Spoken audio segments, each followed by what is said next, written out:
Masha, what are we talking about this week? Well, first of all, it's Alex. And so today we're going to talk about integrating into Ukrainian society, basically the attack on Ukrainian throughout some fundings in the US, and the complication when it comes to traveling out from Ukraine these days, thanks to the Trump administration. Yeah, I'm sure you guys are a little bit confused. No, Masha did not transition into a man. However, I mean, if she does want to, that's her choice. This is Alex, and he will be substituting for Masha this week because she's on a vacay. Yay. Welcome to Unmasking.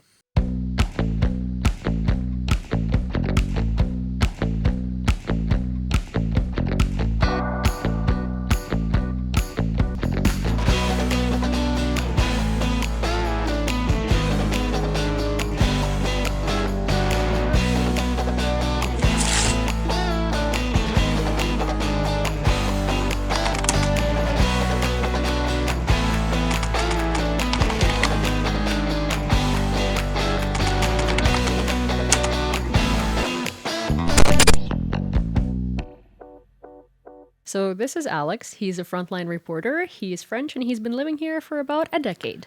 For 8 years, let's say 8 years and a quarter. It's something like that. I'm sorry, I'm putting you don't closer. Make me too old. I'm you know? putting you closer to 40 than you want to be. Yeah, I know. Anyway, so today I found a comment that I wanted to start with. I'm going to read you the comment. It's about moving to Ukraine and sort of like this. You know what? I'm just going to read it to you. Absolutely love the podcast. I relate to both of you a lot, and since you've asked what topics we would be interested in, I would love to know more about your stories of comeback to Ukraine. I currently live in the US, and at this point, pretty much half of my life.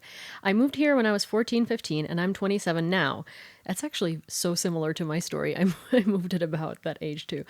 I've always missed Ukraine and kind of regretted that my life worked out in a way that I don't live there anymore. And of course, the feeling became even stronger when the war started. I envy your courage and decision to just up and move back, and I would really love to learn more about it. How did you find jobs? How did you adjust to mundane things, paying bills, renting apartments, etc.? I've only known how to be an adult in the US, and I have a profession that is not very transferable to current Ukrainian reality, frankly, even pre-war reality. This, amongst other fears, excuses, and circumstances, is something that is stopping me from pulling the trigger and coming back.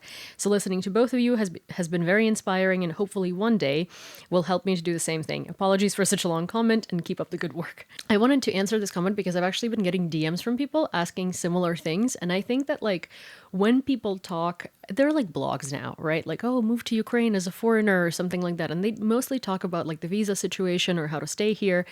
But then like there are all of these like weird mundane things and just generally adjustment things that people don't think about. So I kind of want to focus on those.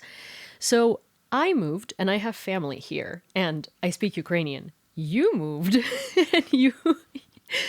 Well, I mean, when I moved and when I arrived here, I hadn't really decided to move in. Yeah, I really decided to move to Ukraine after spending 3 months here and understanding that I was feeling better in Ukraine than in France.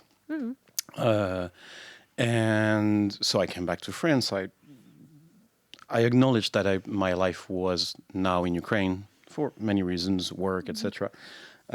And for me, I mean, I didn't necessarily have any roots, you know. I didn't necessarily had any strings attached here, and maybe for me it was easier because I had to reinvent sort of my identity in Ukraine. Yeah, I mean there were indeed complicated things, i.e. first the language, because when I arrived I couldn't even read Cyrillic. Which, you know, got me into a couple of misadventure. Obviously, the first one being scammed at the time when the airport was still open, being scammed by the taxi. It's a classic. If you have never been scammed by a taxi, when you go through an airport for the first time, you don't really live your life. Yeah, and yeah, I mean, there are tiny things to adapt to. Yeah. Yeah, I mean, also speaking from someone who like was living in Paris, being scammed by a taxi. I mean, right back at karma.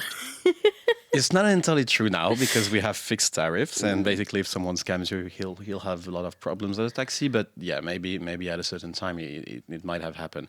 But I mean, it does point out the fact that at least in 2016. Maybe now things have changed, but at least 2016 it was a little bit wilder when it comes to certain things. When it comes to, for instance, paying in cash, yeah. Yeah, actually. Compared to today, I mean, like, I remember that at the time I still had, had to have a little bit of money on me because I knew that in the, let's say, grocery shop and stuff like that, they wouldn't necessarily have, a card terminal. Here you can find it literally everywhere. I mean, in the very end of Donbass, you'll find like someone with a terminal. You know, one of the things that like really struck me basically, so when I lived in Ukraine before I moved to the US full time, it was like 2011. So Ukraine to me was always like, I love it, right? But my idea of like how everyday life goes, it was very cave age, right? So when I moved here and there is like Babusyas on the street selling flowers and they have a square terminal where you can pay by card, by tap, or by whatever you like, maybe by like a chip implanted in your freaking wrist. I mean, that's an exaggeration, but still, I was like blown away because not every deli in New York takes card. You know, some of them do that for tax evasion and some of them literally just don't have terminals because it's too expensive to pay card fees. So it was like such a weird transition because America, right, especially for Ukrainians, is like this dream and like far-fetched and stuff. And you come here and it's actually so much better in a way. How was apartment hunting in 2016? It was very we have it in I have it in French, not in English. Bouche à oreille, which is basically words of mouth. Yeah.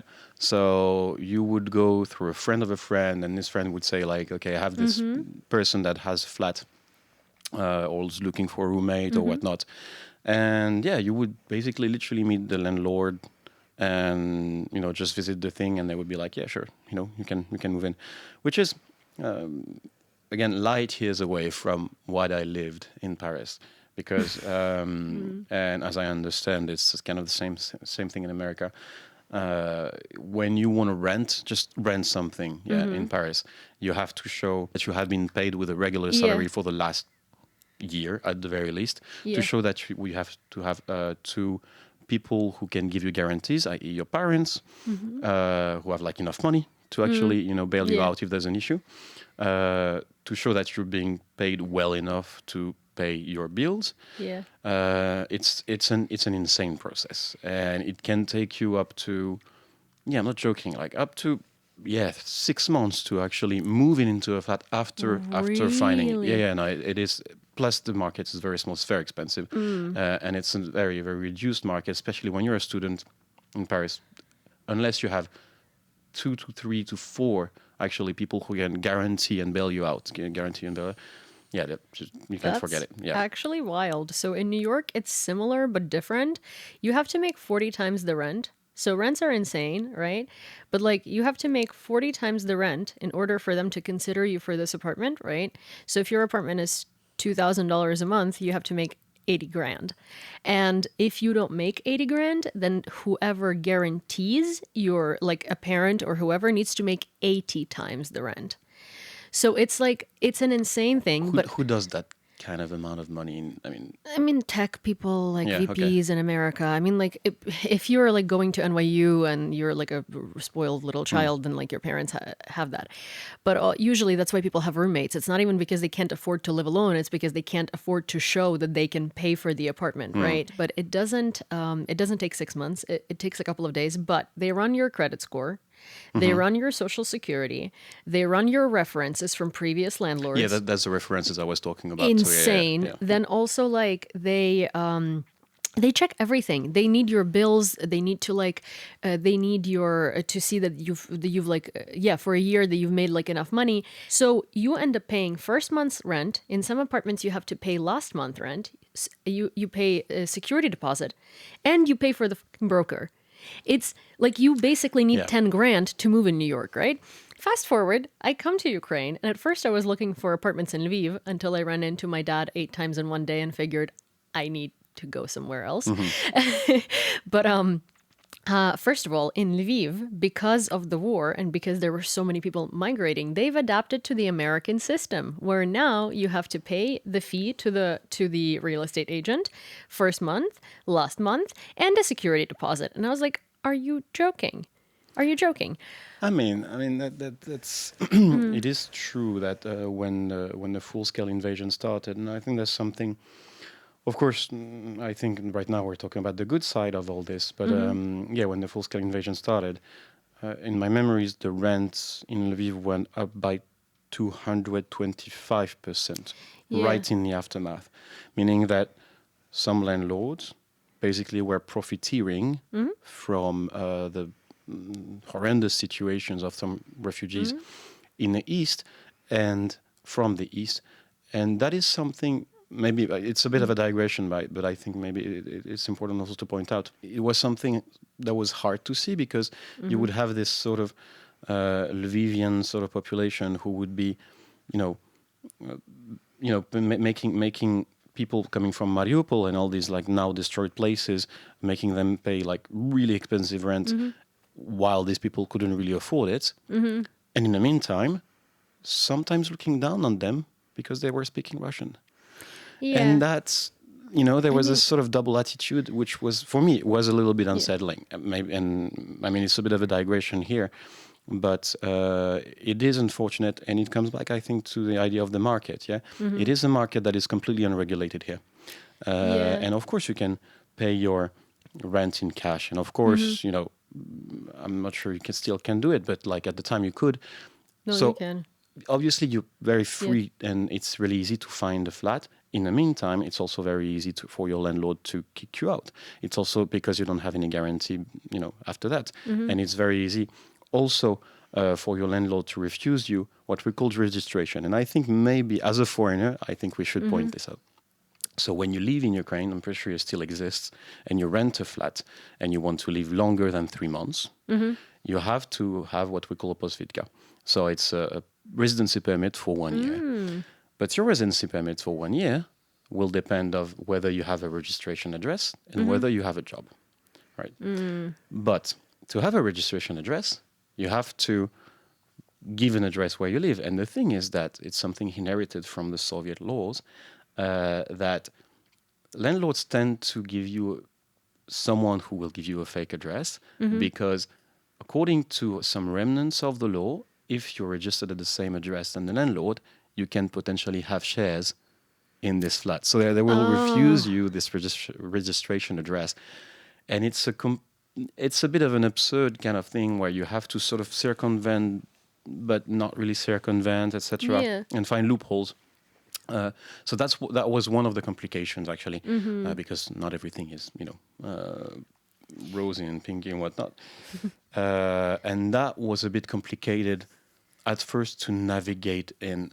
I'm not sure if that kind of system still completely exists today, but at the time in 2016, it was very, very, very, ubiquitous. And that was an issue for a lot of foreigners, especially when you don't speak the language, right? Yeah. To sort of circumvent and navigate this administrative thing. Yeah. I mean, like, laws for foreigners here in general are very weird. Like, you know how you can have a bank account and you can send me money, but I can't send you money? Like, there is a lot of different things, but to the rent and to leave situation. So yeah, I mean, like, it was a dichotomy. There were a lot of rent prices rising because also like there was not enough housing and very many people. And obviously there were awful people that would do that, but that blew up.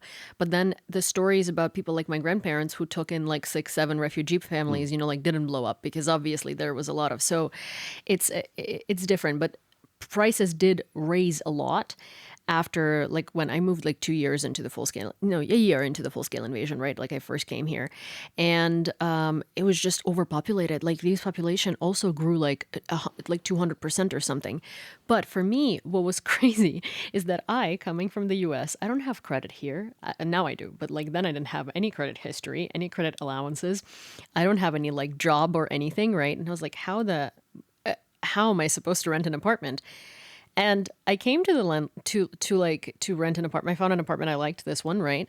And it was first month, security deposit, and sign the contract. Yeah, that's it, yeah. And I was like, do you not want to know if I have money? And it's like, I moved from the US, so the assumption is I do have money, right? And like nothing. There was nothing. No credit checks, no anything, which was absolutely wild for me. How? It is true, but again, I think, and again, that's my personal experience. I came at a time where Ukraine was also trying to attract foreigners. Yeah. Like now. No, I mean, like, yeah, obviously, but like we were at a turning point, and I think somehow, I mean, really coming back to the real estate market, they're trying to make it easier, and sometimes it was, I believe, easier for a foreigner to rent a flat, especially in Kyiv, than for someone from, say, Donetsk Oblast or Luhansk Oblast, or like what we call IDPs, internally displaced person, because those people were coming with there was a lot of prejudices against. And I remember like seeing some announcers saying like, okay, like foreigners, okay, but like these guys from they were using a really bad word at the time, and for me, I was a bit shocked over that. Like you would sort of open your market to like foreigners and basically like people who are like fleeing the war. Yeah. And again, I'm not trying to make too dark and everything, but you have to balance it out, because this was also the reality of the Ukrainian society at the time. I mean, I think it's also like worth pointing out that, for instance, like in America, if you rent an apartment, you rent it from a landlord, which is essentially a corporation that owns the building and all of the apartments in the building, right? Here, it's like my landlord owns 3 apartments in this building. So it's an individual that you're renting from. So people with their own prejudices can like sort of, because you're technically just like renting an Airbnb, but for an extended period of time, right? Because it's by owner, not by like a landlord corp. So in America, there are laws that prevent discrimination. Well, not anymore, but like before that there were, right? So you couldn't like do that. But here, yeah. And there was a lot of propaganda during that time about IDPs and about like, oh, they wanted this and they wanted Russia, and now they got Russia and they don't like it. So there was definitely a lot of prejudice. Which And just a digression, and is just to come back, which is also an issue today, because it means that the IDPs that cannot find apartments here, or let's say in the west of Ukraine or whatnot, are sometimes forced to come back to like closer to the front line, or sometimes even worse, to occupy territories, because they can't find something, or they don't have enough or they don't have enough resources. Resources, or and also that is a reality that does exist. Yeah. What are other things? So like credit, I think they asked about credit cards and stuff like that. Those are easy because it's not like the US where you need to build a credit score. It's kind of like you open a bank account, you use it for 3 months or something. If you show good signs and they can see how much money comes in and comes out, they will give you a credit limit, and then it's going to raise and raise like over time. So that's not an issue at all. And no one needs a credit limit here. Taxes are difficult because if you work for someone and you're an employee, then they pay your taxes. If you're like a freelancer or you have to register as a FOP or a freelancer, then you're screwed and you really need an accountant because that stuff is really difficult. What are the everyday weird things that like were a culture shock or like struck you at first? I know you said that we don't have good cheese, which I disagree with. I mean, you can have good cheese if you go to a good wine and you pay, 1,000 hryvnias, meaning like roughly like 20 to 30 euros for a little bit by part of cheese. Yes, of course you can find good cheese, but like it's extremely expensive. But see, like this is the Frenchest thing ever, because coming from the US, right? It's the same experience. Like you want gourmet cheese, you pay like 30, 40 bucks, right? Like you want regular cheese. Like cheese here is better than in the US. No, I think there was just thinking about. So, a couple of things. First, the overall, the magnitude and the speed. We talked a little bit about it before, but the magnitude of the digitalization of everything digitalized. Literally, it takes me, like even like looking at my watch, 30 seconds to 1 minute to pay my taxes here. Oh. Nice. I'm a government employee, so they pay my taxes. Well, I don't have to pay taxes. Well, anyways, in any case, like it's so digitalized that it's extremely, it's extremely easy And compared to France, it's, this you is heaven. you also pay all of the like water and heat and stuff bills on one website, right? There's like 2 or 3, but like it's super easy.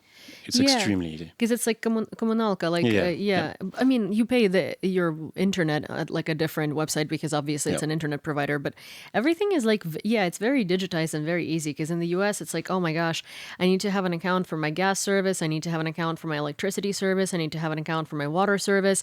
I have to have like all of these accounts, and they all have different passwords, and they all have like, it's Yeah. ridiculous. It's absolutely ridiculous. Yeah, and I think, I mean, it's a bit of a controversial take, but I think COVID passed through that, and the fact that here we have DIA. I mean, I don't have now. I can have access to DIA because I have a Ukrainian account.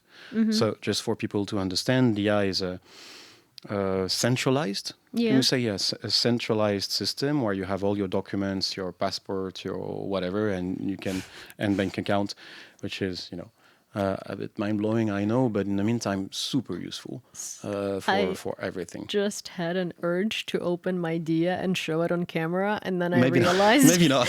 And then Maybe I don't do realized that. it's like the same thing as publishing your social maybe, security. maybe don't do that. I was like, "Ooh, this is what Dia is like. Here's all of my information, including my literally social security number." But yeah, Dia is cool. There's like Dia signature where you can use your signature for official documents. You can do notary things in Dia. You can sell and buy a car in Dia. Yeah. That I know because I recently had to re-register my car from like its previous owner to me, and I did that through Dia. But in the meantime, and obviously it has this issue now with Russian occupation on certain territories.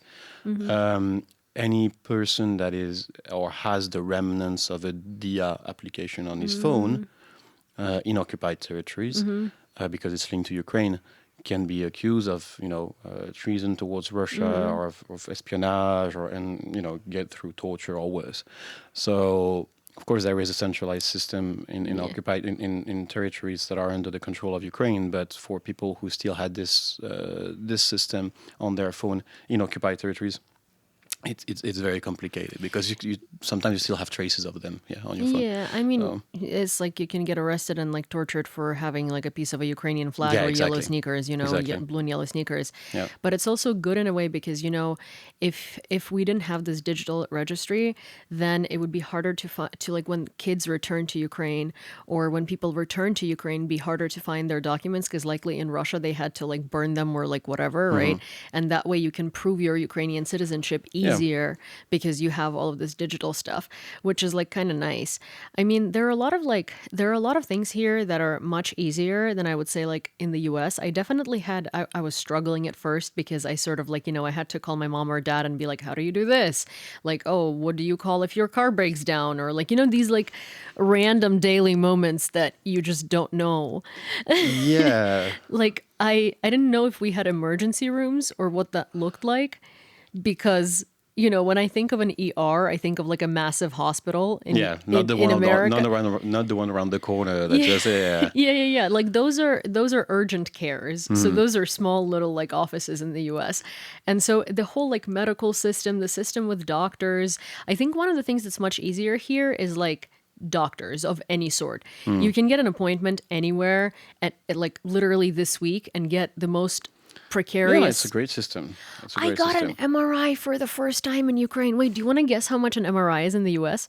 No. I was like sending pictures after the MRI to my friends from this like bougie hospital, right? Yeah. And I was like, I'm getting an MRI. And my friends were like, what's wrong with you? It's $15,000. That's insane. How much is an MRI in Ukraine? I don't know. I had one once a while ago. I forgot. It's like $80. Yeah. It's roughly 2,000 hryvnias. Yeah. If I can say something, you're fluent in Ukrainian. Yeah. So it also makes everything easier. Yeah. Because until I had a certain level in Ukrainian, I didn't really had access to this kind of service until I would take someone with me to explain me the ropes and stuff like that. And it was, it was a bit more difficult, so to speak. So you have to reach a certain level of I don't want to say fluency, but I'm not completely fluent in Ukrainian. but you have to reach a certain level of understanding to have access to these services. So I Yeah. would say that might Yeah. be downside of it a little bit. You know, it's just Yeah. I mean, like that makes sense, but also in general, I mean, like as in, medicine is not unreachable. Especially like I don't know what the system is like in France. Well, actually, I watched this girl.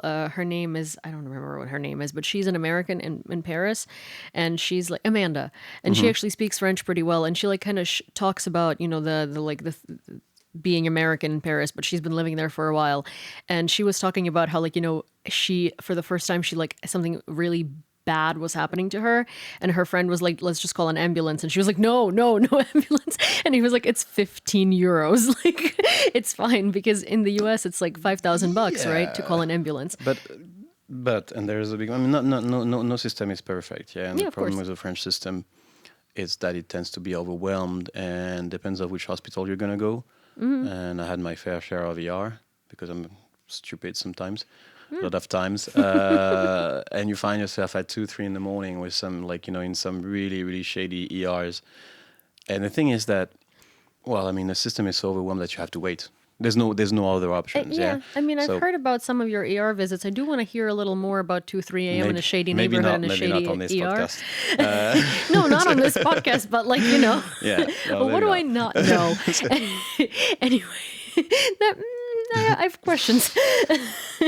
But yeah, so my MRI, basically, I was just confused because like being in America, like you don't really go to the doctor unless you're dying, right? Yeah. Like it's not like it's not like a thing to do all the time. Mm-hmm. It's like I still am getting used to. Well, my dad is a lot, like as in he's really a hypochondriac, and he used to never go to doctors, so now he's just like, oh my gosh, you have a boo boo, doctor, which because you had a boo boo.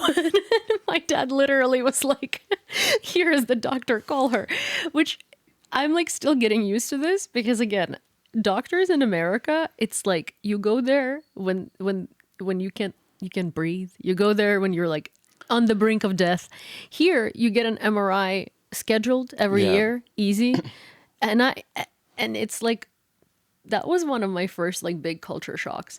And the second big culture shock, which you probably will not relate to at all, is that cucumbers have flavor, tomatoes have flavor, and vegetables taste like something.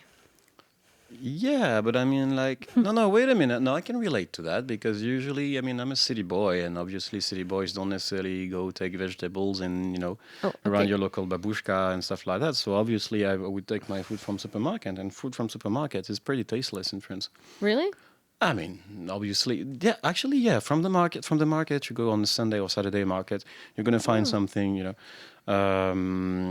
But yeah, I think I found myself, quite impressed with that. Also, it took me Ukraine to understand that pickled and cucumbers are the same thing. This one is pickled. Yeah. You know? Yeah, and also everything you can find. Just You can find everything pickle pickled everything. You can in pickle this country. Everything, Yeah. literally. You can. Well, Americans like deep fry pickles. Did you know that? It's disgusting. I think it's a crime against humanity.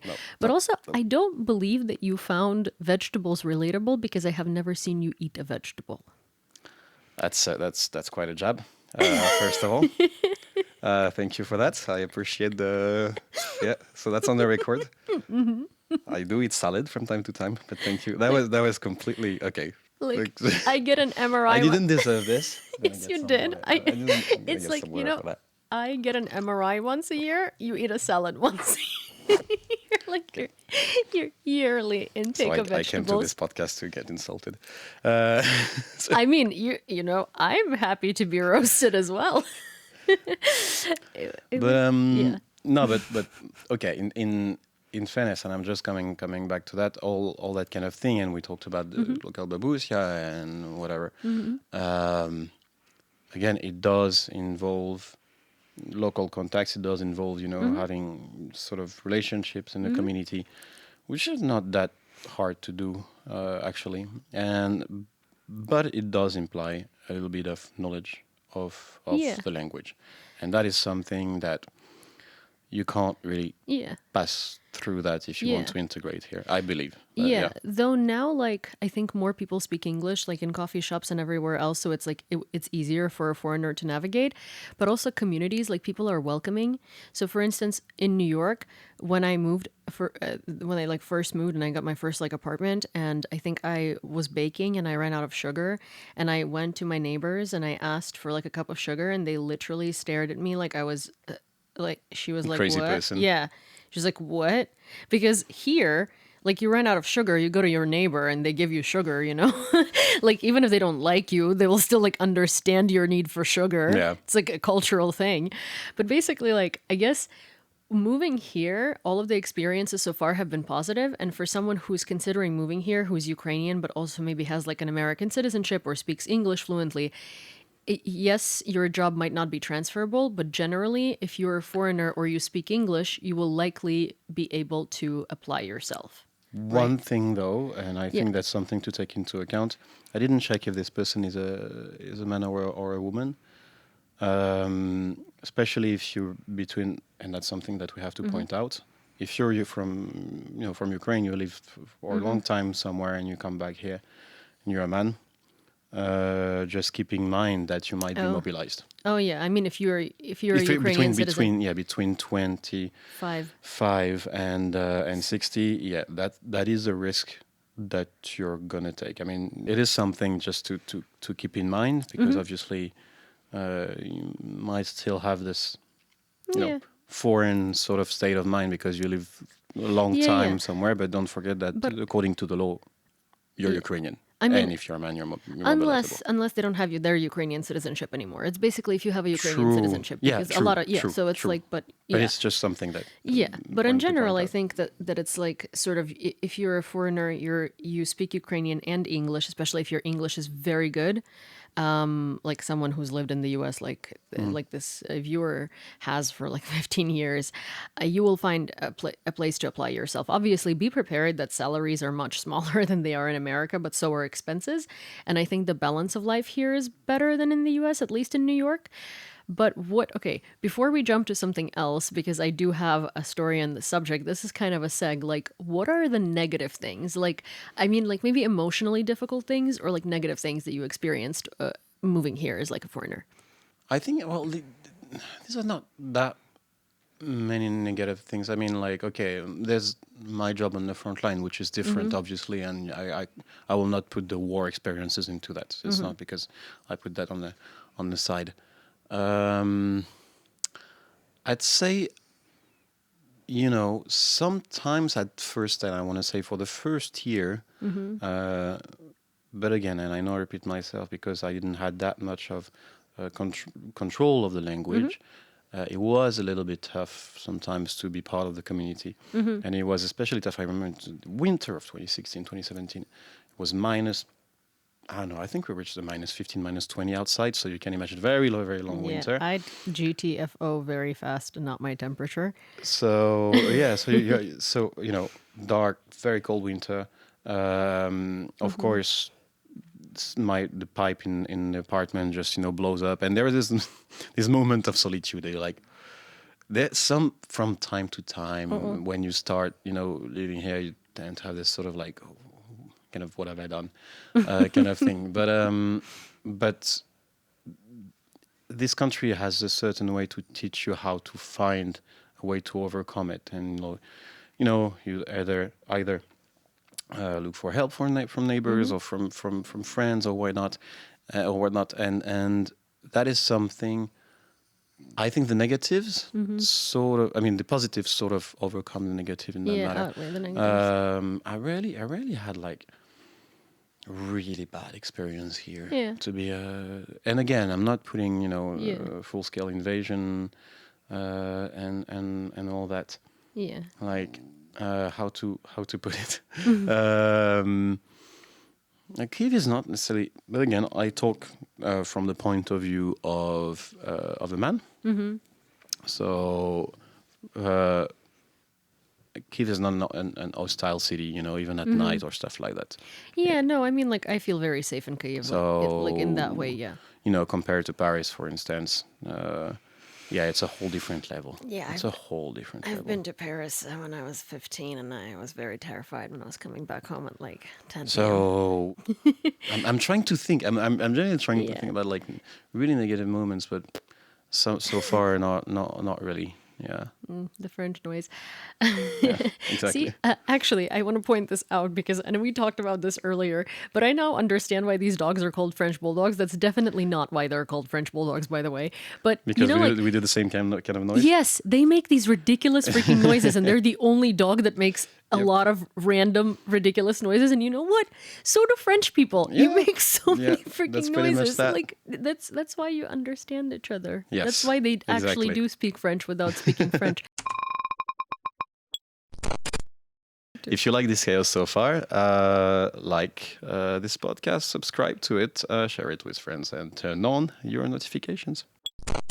Actually, I super relate to the fact that there are not necessarily that many like negative experiences. I mean, I'm sure that there are, obviously, like we do have a leg up, right? Because like I'm not a foreigner, but I kind of am, and so are you. So like Also, I guess we live in a bubble here. I mean, let's face it. First, we live in Kyiv, which is already in a bubble, and we live Yeah. in certain districts, which are Yeah. already bubbles in Kyiv. So Yeah. we can't, Yeah. Also, like, I mean, we look at prices and everything from a perspective of like someone who's used to like, I guess European prices or Yeah. American prices. So Yeah. everything here is like, wow, this is great. But then like if you have a minimum wage, then obviously you're barely surviving. Ooh, but in the meantime, with the honestly, like, and I know how old I'm gonna sound, but I really see the difference between 2022 when the full-scale invasion started and today's prices. I mean, the Yeah. inflation just really went Yeah. through the roof Oh, when it yeah, comes no, to of certain course, I mean- prices, and you go out or and just buy certain food, and you're like, wait, that amount of food didn't cost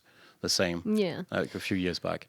I mean, for me, I have nothing to compare to other than like, when a dollar was 8 hryvnias and life was rainbows and butterflies.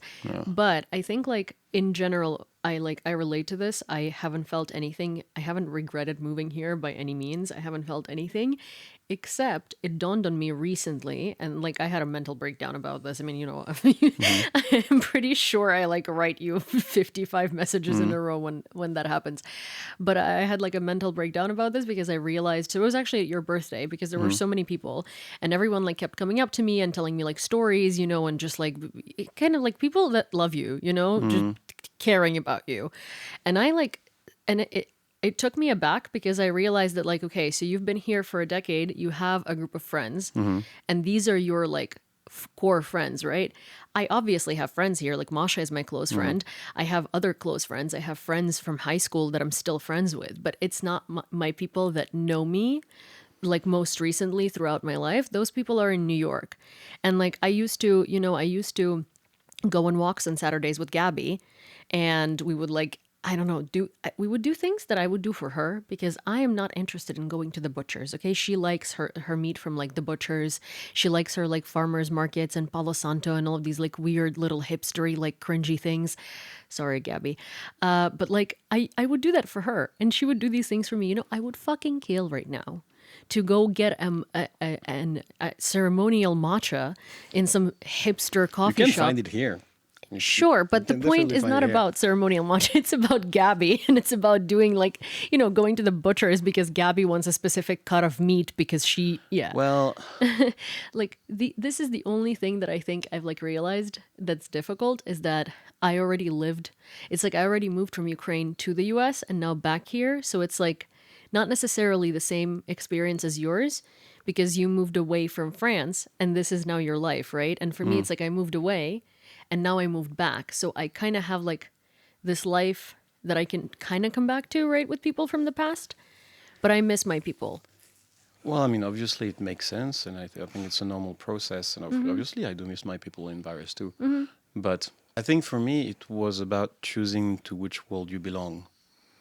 In Yeah. the sense of like, if you live somewhere, you live somewhere, and you're gonna have to sort of throw yourself out there to meet more people and sort of create Yeah. this sort of new community. And it's not necessarily easy, but it's about see, like- admitting that you're leaving somewhere now. Okay, I'll give you an example. If you were to get married Who would be your best man? But it doesn't. It's not fair because I'm already his best man. Yeah, no, It's yes. seriously. Yeah. But like, point is that the person you would want to be your best man lives here and is your friend here, Yeah. right? It's like I would want Masha to be a bridesmaid, Yeah. but like maid of honor would be Gabby, you know?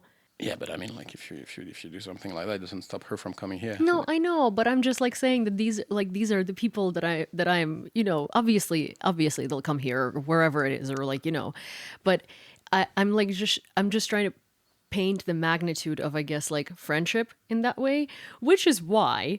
So I have a couple of very close friends from the US that are like, that I consider not even friends, they're family. Like these people are literally family. And one of them is John, and he is on tour in Europe. And I saw that he was on tour in Europe actually for weeks now. I just like didn't put two and two together. And then I was like, just asked him if he was going to be in Warsaw, and he was like, oh yeah, I will be. And I was like, it was such a progression of emotions there, because I was like, oh my god, wait, I can drive to Warsaw, I can see him in Warsaw, that'd be great, I would love to go bug him in Warsaw.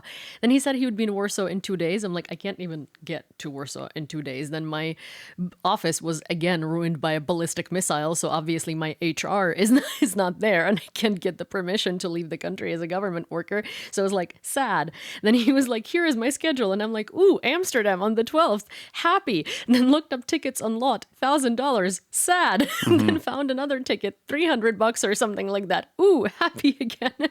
And so now actually well, you know this, but the viewers might not know this, but I'm going to Amsterdam on Thursday. If I find train tickets to get to Warsaw or a way to get to Warsaw or drive to Warsaw, God knows.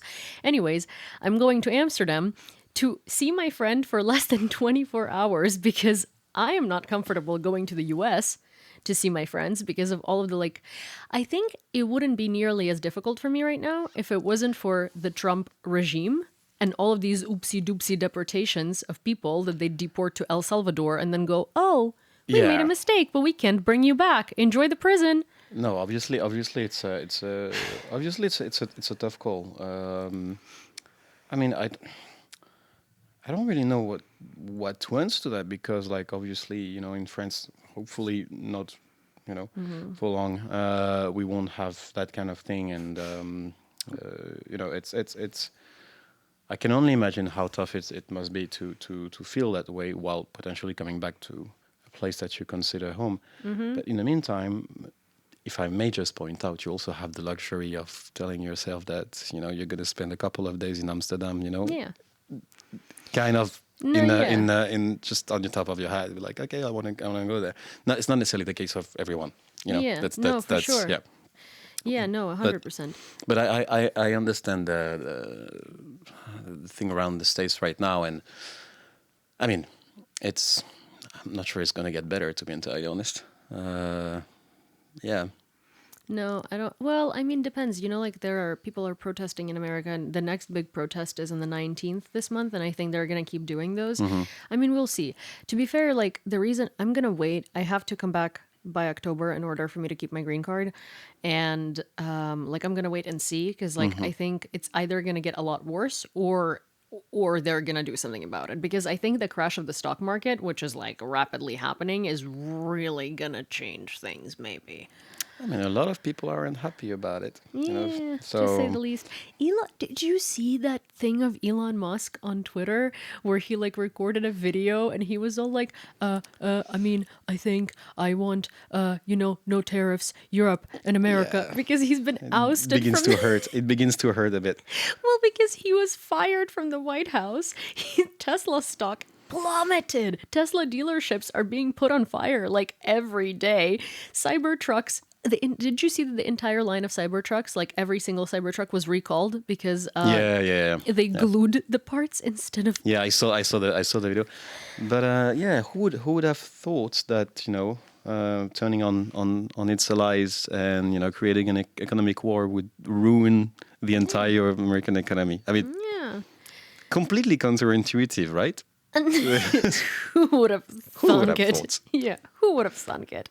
No one. I mean, yeah, like hating, especially like, who would have thought that leaking your super not upseki conversations on Signal that literally talk about how much you hate Europe and how much Europe is freeloading would like change something. Backfire a little bit. Yeah, A little like, bit. like maybe Europe is gonna stop ordering weapons or something. Yeah, it's just I don't know. Like for the moment, it's kind of time and see. But I just really hope that Europe. We can't really talk about Europe as a whole yet because obviously each country has their own interest in there, Yeah. and some countries are more heavily depending on weapons, Yeah. American weapons, that is, Yeah.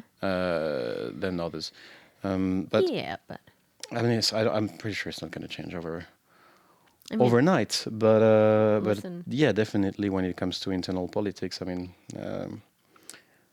mean, when I say you guys, to someone who lived a long time there, you're you like, yeah, guys, you guys yeah, are in for a ride. Yeah, no, and I mean, yes, I actually found recently like a whole thread of someone who's collecting Trump supporters' comments on like Twitter, TikTok, Instagram, whatever, like the disappointed Trump supporters who are like, I voted for you, man, and my entire retirement portfolio is tanking. Like, it's gonna take us years to recover, even if you fix this now. And I'm like, I told you so. But yeah, speaking of Trump, this is a subject I think. Actually, we could do the entire podcast about it. No, we could do it. We could just like 15. I think there's a lot of podcasts about that already. It wouldn't be very original. I mean, to be fair, like, this is what episode 7 of our podcast, and we've talked about Trump in every single one of them, at least, like, as I mentioned, because there's no way around him. I mean, yeah. I mean, it's not just because he's huge and orange. Like, it's. Oh my god. Okay. So yeah, Trump decided to cut funding to Harvard for Ukrainian literature, well, specifically for Ukrainian literature translations. And so I went to Harvard a couple of years ago after the full-scale invasion and interviewed Serhiy Plokhy, who is he's the head of the Ukrainian Studies department in Harvard, and he's also a renowned author. Like he wrote the Gates of Europe and stuff. and Chernobyl and yeah, a lot of really good books. He's fantastic. It's like, a lot of people reference Timothy Snyder because he's a great historian who promotes Ukraine. And I'm like, no, but this is a Ukrainian historian who promotes Ukraine. And he's also like a head of the department in Harvard, like put him up there too. But so Harvard actually translates most of the Ukrainian books that are available in English worldwide. So this is a huge blow. Like that's a huge blow because, well, like, I think that part of the reason why people, like, don't know anything about Ukraine and they believe Russia's propaganda narratives is because, like, we already don't have enough Ukrainian books being translated in English for people to, like, think of them as literature or something worth, like, reading, right? Like, for instance, Russia has like Dostoevsky and all of this that's like classics that everyone reads, And Ukraine has a lot of books like that too, like Tiger Trappers would be a classic. You know what I'm saying? Like it has all of the features of becoming a classic. But no one knows it because no one ever translated it. Like people online believe that Bandera is some like freaking crazy Nazi person because they're lacking context. If they had books like generationally, right? Like the same way that they read the Russian perspective through Pushkin and whatnot, the imperial perspective, if they had the ability to do that through like Ukrainian books, maybe they would have context. And maybe we would see Ukrainian books on the shelves of like Barnes and Noble or whatever. What's like the biggest bookstore chain in France? That's a good question. I would say La Fnac maybe, but like they don't. Yeah, okay, it's very commercial, but yeah, okay. Yeah, like, as in yeah. like, how you have those like classics collections where like every big like bookstore chain in every country will have like these beautiful covers and they're usually like To Catch a Mockingbird and it'll be like Emily Bronte or something, right? Like these authors would, it'll be like Moby Dick. Well, you see, Yeah. okay, I think there's a lot to unpack here. Like, obviously, there's an obvious hate of Trump against the intelligentsia, and like he's not against, I think, against Harvard, it's against the entire educational system. And of course, it's a shame because it does put a halt to actually a trend that slowly emerged lately, but slowly. Especially in the aftermath of the full-scale invasion, which is like we're going to separate Slavic studies because Slavic studies, especially in the U.S., if I remember well, also in France a little bit, where like Russian studies. Basically, They're it wasn't Slavic study. It was like Russian study. Yeah. I'm going to correct you here. It's called Russian and Eastern European Studies. And they literally exactly. just study Russia, and seldomly do they mention some other Eastern European countries. Exactly. So because you would have the colonial classic, so to speak, or Gogol sold as a Russian writer, etc., etc. But this kind of thing sort of changed, and it slowly changed in the past few years. And obviously, it's a shame that that it puts a stop to it. But in the meantime, I mean, in the meantime, Ukraine, and that's something that strikes me, especially in Kyiv. I think this is literally the only city I've been to where clothes shop are turning to bookshops. Yeah. I think in France, in Paris, it's the opposite. Actually, it's such a good observation. And there are so many bookshops so many opening bookshops, here. and it's massive. And now in every bookshop you can find, and obviously it's going to be like by publishing houses that that do their own translation and stuff like that. Obviously it's for the Ukrainian market, or if you're a foreigner, you want to buy like books in English. But still, it exists, And the fact that, especially, I think it was a couple of months ago or last year, there was this massive publishing house in Kharkiv that was, I don't remember the name of it, but that was destroyed by Russia, and they rebuilt it. It's working again. There is a push, but it comes from Ukraine. You know what I mean? Like Actually, this is such a good observation, because when I was in college studying graphic design, right, I wanted to be a book designer, like do book covers, beautiful books. And my favorite teacher, who actually studied, it's called print design. He was like, Yulia, you're great at this, but you're never going to make money. Please do something else. So I went into UX, which was just starting at that time. And Ukraine now is looking for book designers, like book covers, because we have such an influx of books, and there's so many bookshops. And like, what I found that was like actually kind of warming my heart is that when you go to Barnes and Noble, you see those like Moby Dicks and classics like that, and they'll have like editions where they're all different authors, but they're classics, so they all kind of have like similar covers. Like it's like a collection, right? I have those for Ukrainian authors, and they started making these beautiful, like nice collectible books with Ukrainian classics, and you can buy them in English and in Ukrainian, and it's so nice, but it's only available in Ukraine. Exactly. The question is like, how many translators do you have, and how many, and is there a market, outside of Ukraine? Because obviously, I think, not obviously, but there was this boom of readers and reading after the start of the full-scale invasion. It's a completely empirical observation, but I'm going to try and say it anyways. When you spend winters in blackouts, what are you going to do? Read books. You're going to read books. Yeah, a lot of people were like reading books in bomb shelters, because there was no cell service. And also, I mean, it's kind of like the renaissance of Ukrainian literature, because it used to be like when you wanted to be like an intelligentsia and you wanted to be like an intellectual, right? You would be reading foreign literature, because Ukrainian literature was just like inferior, and that's what you were taught basically by like the society and like Russian propaganda. And now it's cool to be into Ukrainian literature. Actually, you know what? I'm going to stand up and I'm going to go grab that book, and I'm going to show you what I mean. Okay. Because I think it's like, the thing about these books is like, if people that are watching who are American, they will recognize what I mean by it, because in Barnes and Noble they have these like editions, and all of them are like different colors, right? So like this is Olga Kobylanska. They'll also be like Simonenko. They'll be like different books. So these are not the same author, but they all have the same design, because they're editions and they're meant to be collectible. And this is like the first time that this is happening to Ukrainian books. So this was giving me so much joy. True. But again, for that you need a market, you need finances. And obviously, today's priority for Ukraine is to get, weapons, or at least to replace potentially American weapons. And I hope there's going to be this boom in opening Ukrainian literature and that kind of thing.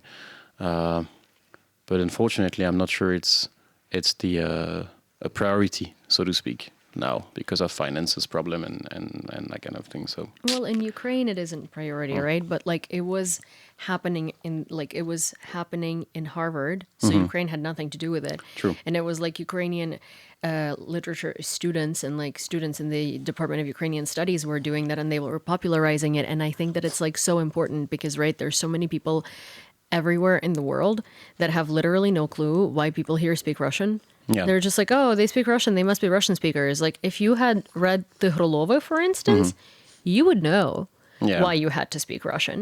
Because in Tiger Trappers, like, it's quite evident because it's a story of a repressed man and, like, you know, Stalin's guards and stuff that are, like, running after him and stuff.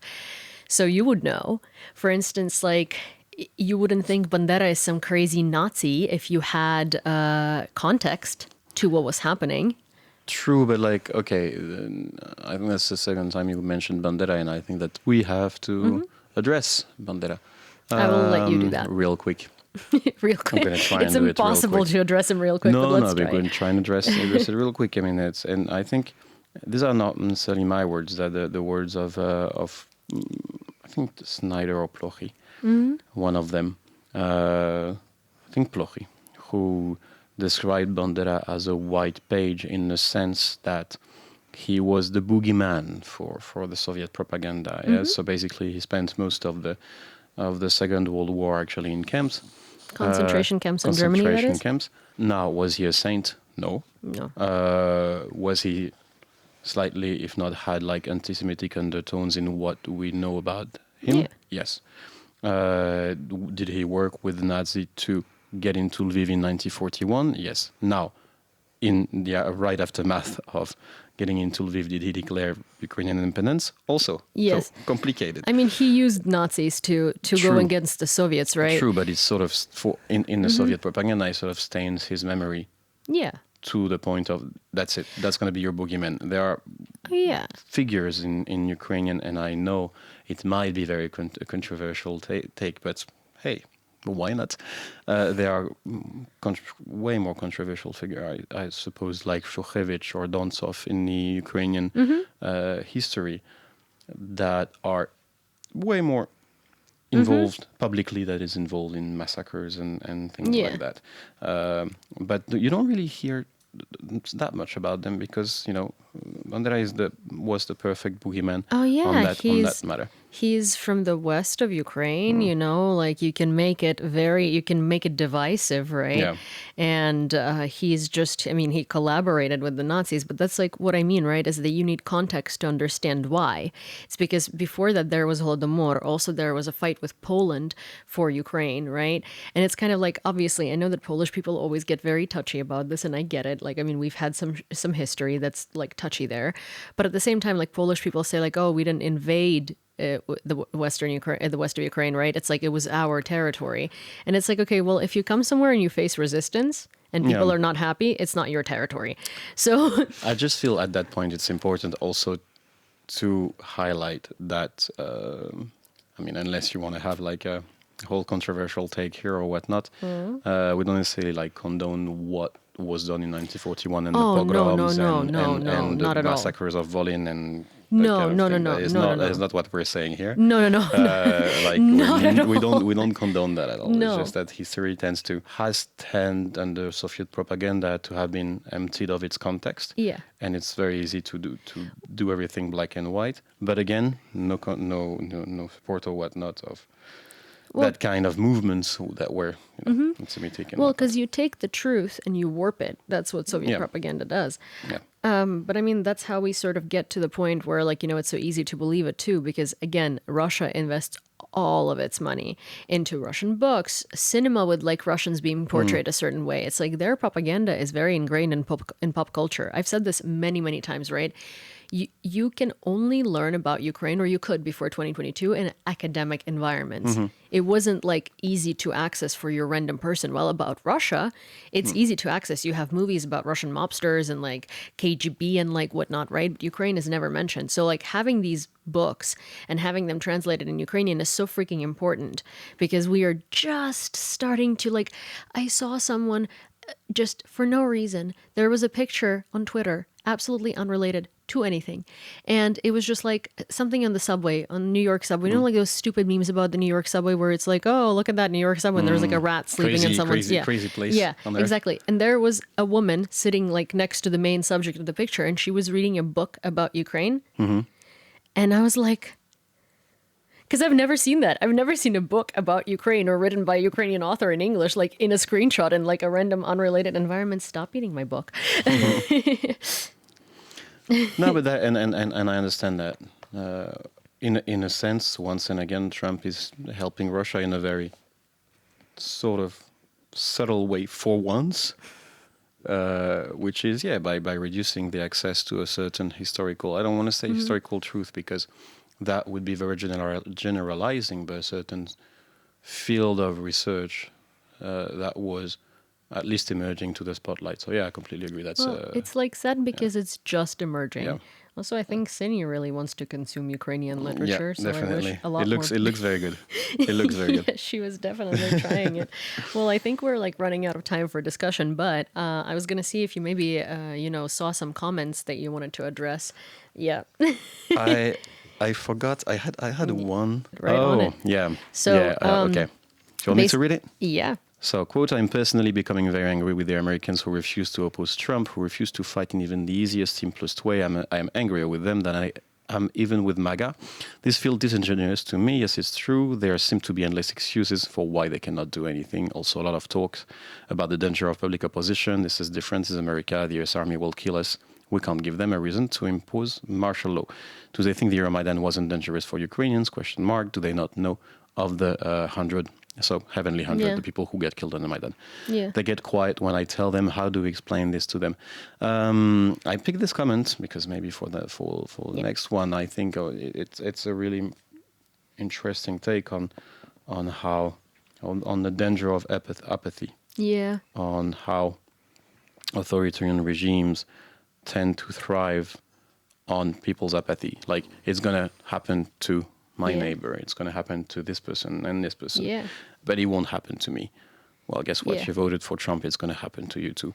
And even in France, we have this issue where basically people who were voting for the National Front always believe that, they're going to be, as we say in French, on the right hand, on the right side of the knife. Yeah.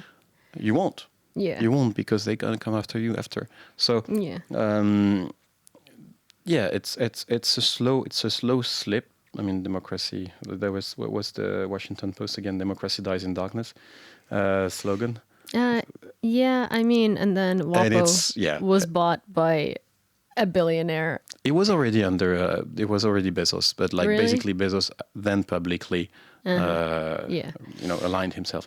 Yeah. But there is this issue of this apathy is sort of, nurtured by this very slow process, and I think it's a danger. And I believe that everyone can do something, and if there's something that Ukraine can teach, or Ukrainians can teach to Western people in general who are afraid that they're going to slip into autocracy or tyranny or whatnot, it's always possible to wake up, and it's always possible to protest, and it's always possible. It's going to be violence, it's going to be bloody, but it's always possible to do so. It's like you never win against tyranny with safety. So it's like you have to be willing to get hurt in order to return your power back. So Masha and I always finish the episode with an inspirational quote or thought, since it's falling on your shoulders, since you're such an optimist, I really believe in you. Go ahead. You caught me off guard. I don't necessarily have a thought right now. No, except that, like, we are, I think, again, we talked a little bit about the stock markets, but the stock markets are crashing. We're heading right way into recession. It begins to look, it was already starting to look a lot like 1930s, exactly, like 1929. And I think that just knowing the lessons of history, maybe it's not too late to stop it. So, hopefully, very, very light-hearted comments. So what you're trying to say is that there is always hope. So hold on to it and do something about it. Yeah, and get them a lot of ready, basically. Get them. Let me translate from Alex. Please go get some homemade materials to make explosives. Some people. I think this gets demonetized so fast. But anyways, there is always hope. Hold on to it. Do something about it. If you haven't realized, the reason why we picked out the comment is because Alex is going to be back because, you know, Masha decided that she doesn't want to do this podcast anymore. She hates us and she's not going to come back.